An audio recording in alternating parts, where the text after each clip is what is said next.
2022 থেকে আমরা কোর্টে লড়াই করছি, 24-এও গেছি। এবছর আমরা যাইনি পারপাসলি, কারণ আমরা জানি লাস্ট ডেতে পুজোর যদি পারমিশন যদি চতুর্থী বা পঞ্চমীর দিন কোর্ট থেকে আসে, তারপরে একটা দুর্গাপুজো করার মতো না মানসিকতা, না আর্থিক অবস্থা, না ব্যবস্থাপনা কোনোটাই করা সম্ভব একদম স্বাভাবিক। আজকে আপনি ভাবুন, আমি এখানে 24 সেপ্টেম্বরে বসে আছি, প্রায় 11 মাস 3 দিন পর।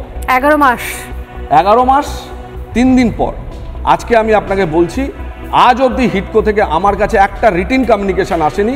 কলকাতায় এসে পুজো করার জন্য এতদিন ধরে পুজো করা হচ্ছে, প্রত্যেকবার এর আগের বছরগুলোতে কোর্টে গেছেন এনারা, এবারে পুজো করার জন্য এত আগে থেকে 11 মাস 3 দিন। আমার জানতে ইচ্ছে করছে, মাননীয়া চন্দ্রিমা ভট্টাচার্য যদি এপিসোড দেখেন তাহলে প্লিজ রিপ্লাই দেবেন।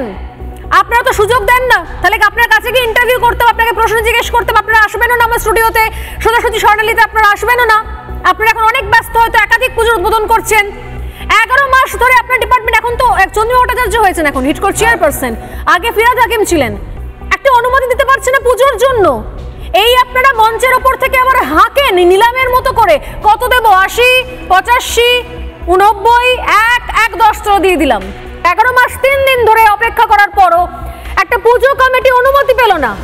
কি চলছে রাজ্যে?